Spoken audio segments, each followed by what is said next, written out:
అందరికీ నమస్కారం అండి. బాచీరావ్ యాస్ట్రో సెంటర్కి వెల్కమ్ అండి. మీకు ముహూర్తాలు కానీ జాతకాలు కానీ ఇంకా ఏమైనా సమస్యలైనా ఉంటే మేము మీ జాతక చక్రాన్ని చూసి లేదంటే పేరు చూసైనా సరే మీ డేట్ ఆఫ్ బర్త్ అయినా సరే ఏ డేట్ని పుట్టారో అది చూసి దాని ఆధారంగా మేము న్యూమరాలజీ యాస్ట్రాలజీ వాస్తు ప్రకారంగా చెప్తాము.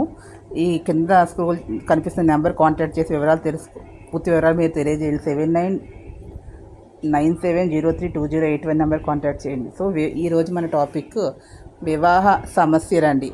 ఈ వివాహ సమస్యలు అనేవి అందరికీ కూడా ఉంటూ ఉంటాయి. అంటే వివాహానికి ముందర ఉంటాయి, కానీ ఇది వివాహ అనంతర సమస్యల గురించి తీసుకున్నట్లయితే కొంతమంది కుజదోషాలు అవి ఉన్నట్లయితే, అంటే కుజదోషం అంటే 7లో 8లో అంటే కాదండి, 12లో ఉన్న, 4లో ఉన్న, 1లో ఉన్న, 2లో ఉన్న కుజదోషంగా పరిగణింపబడుతుంది.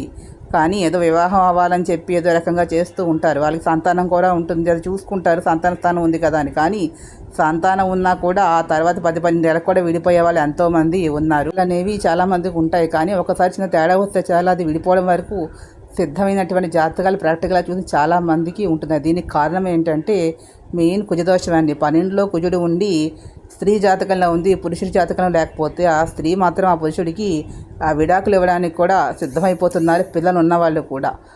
కాబట్టి జాతక పరిశీలన చేసినప్పుడు ఎక్కడ కుజుడు ఉన్నా కూడా దోషాన్ని చూసుకుని చేయకపోయినట్లు వారితో పాటు వారికి పుట్టిన పిల్లలు కూడా ఇబ్బంది పడే పరిస్థితి ఉండగా జాతక పరిస్థితి జాతక చూడవలసినది. ఈ వీడియో మీకు లైక్ చేయండి, షేర్ చేయండి, సబ్స్క్రైబ్ చేసుకోండి. లైక్ ఇచ్చి ఎంకరేజ్ కామెంట్ బాక్స్లో కామెంట్స్ తెలియజేయండి. మరిన్ని వీడియోలు మీ ముందుకు వస్తాను. Thank you to all.